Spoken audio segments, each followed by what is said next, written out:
Cool. Well, thank you so much for taking the time. I appreciate it. I know, you're obviously gearing up for the next, the upcoming NFL season here, and just how excited are you to get back on the field and have fans at SoFi Stadium here for a regular season game, for the first time? Yeah, it's been great. It's been great just feeling the energy, even at training camp practice, just having people there. It feels like, okay, back to, the NFL as I knew it before, especially in SoFi Stadium with a brand new stadium.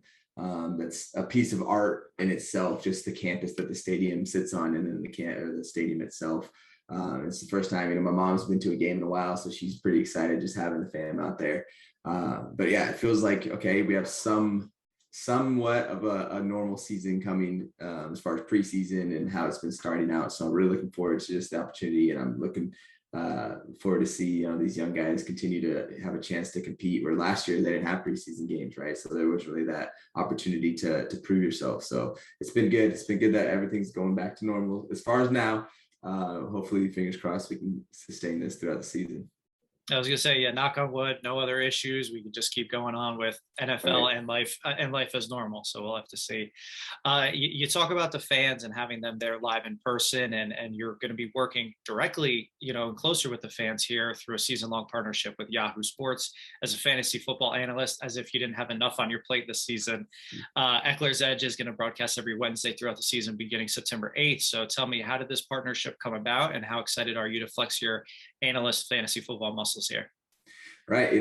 I think just coming into the league, I thought it was, as far as the community aspect, it was like all about, the players and the people on your team that you're a fan of.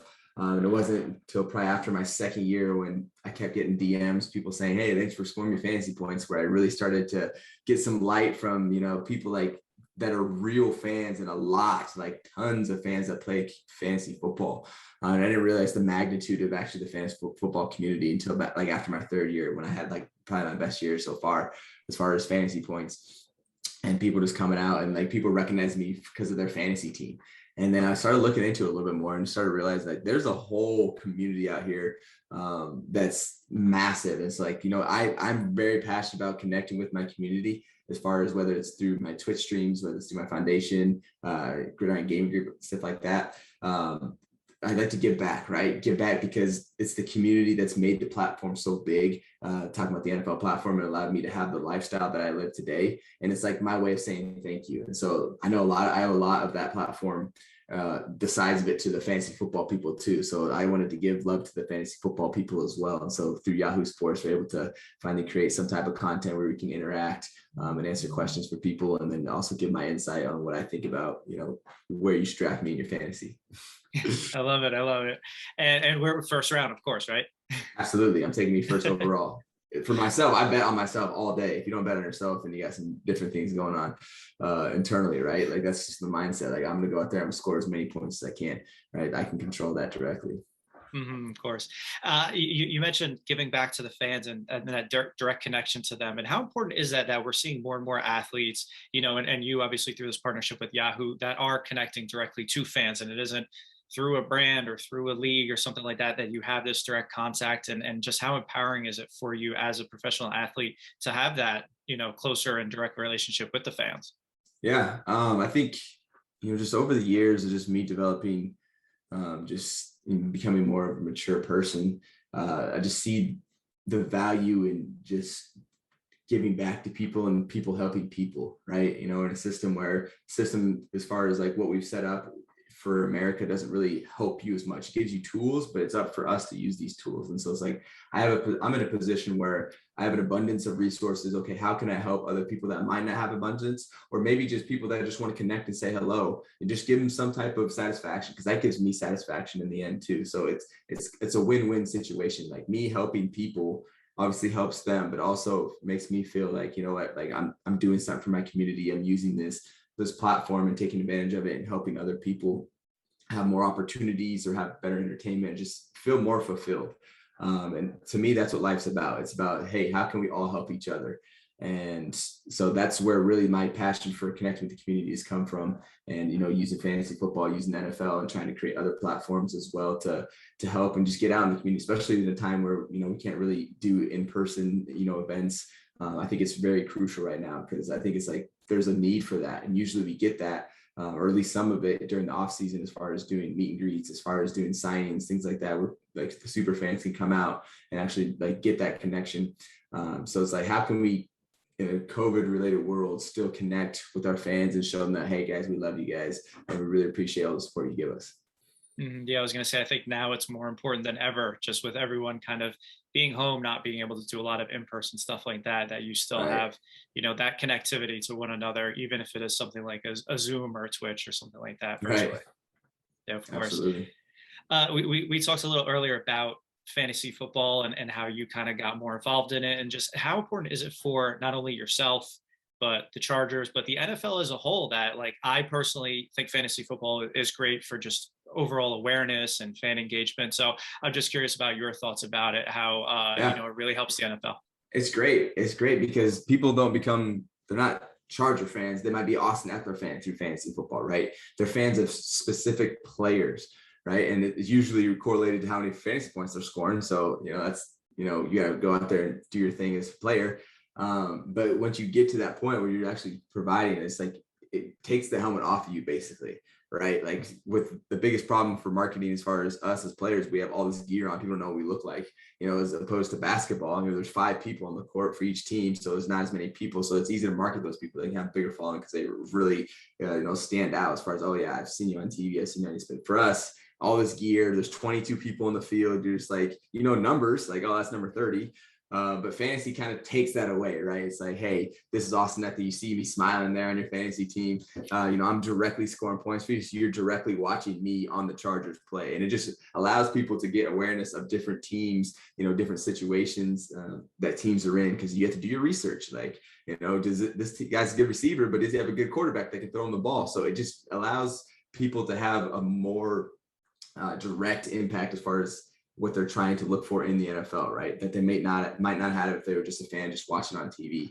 They kind of immerse themselves into, that player's situation before they actually decide to draft them to their team or make a trade for them. So it's great. It's just healthy, just interaction that, is created through fantasy football.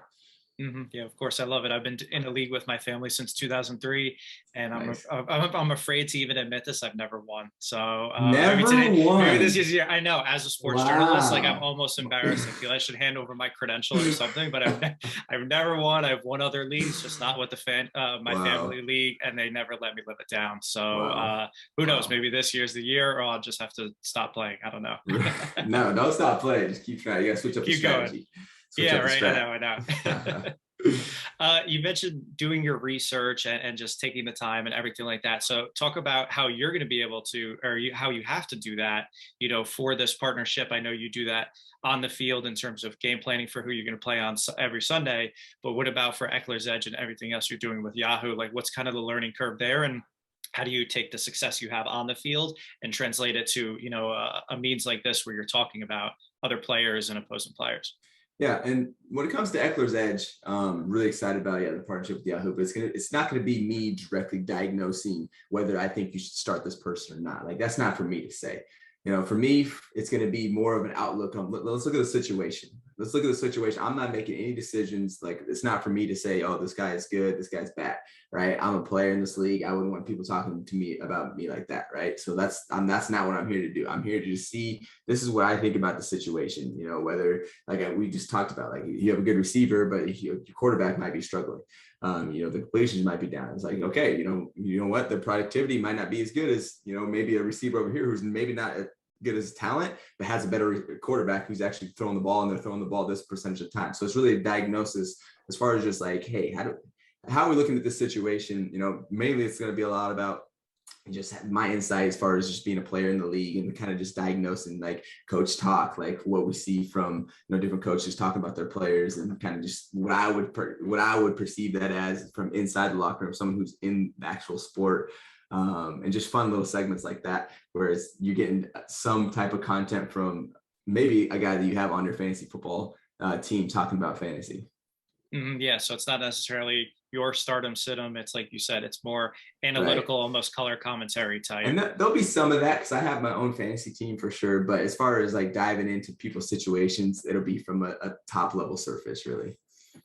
I shouldn't be asking you for any tips, sleepers, any picks like that right now. And like I I said, mean, you can ask me. I need as much help as I can get. So You can anything you can definitely give ask me for me. sleepers and things like that. Absolutely. Yeah, like I'll tell you, like, oh, I like this person. Okay. But I'm not telling that's as far as it goes, right? It's not saying, Oh, oh, this okay. person's bad, this person's good, Yeah. right? It's like I think this person's a good pick, right?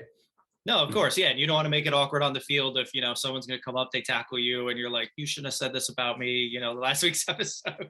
I don't think they need any more motivation trying to Hey, here's the try to come thing. after you. Trying to have healthy relationships with fantasy fans, fantasy football, and the NFL at the same time, right? There's a right way to do it where you can incorporate all of it and really uplift all the platforms and the people and the players. So yeah. Okay, well, I am gonna have to ask you then if you can give me some insider analytics, maybe pick a certain team or who you think has a good matchup, maybe heading into week one. I know you obviously have a lot on your plate and you guys are gearing up for your own game, but if I can get a little sneak preview of who you think might break out in week one or this season. I think someone, I'm definitely biased because it's on my team, but someone that, we don't really see a lot, just because Chargers, I feel like, don't really get the press that, some of these other teams do, because we're in LA, and haven't won the Super Bowl. It is what it is. But Jared Cook, our new tight end, he's really been impressing me. If you come to training camp practices, you see this man making plays. I'm definitely going to be trying to get him on my fantasy team for sure. But yeah, Jared Cook, our new tight end that we brought in. He's been a legend for a few years now and continuing to see why he's been a legend.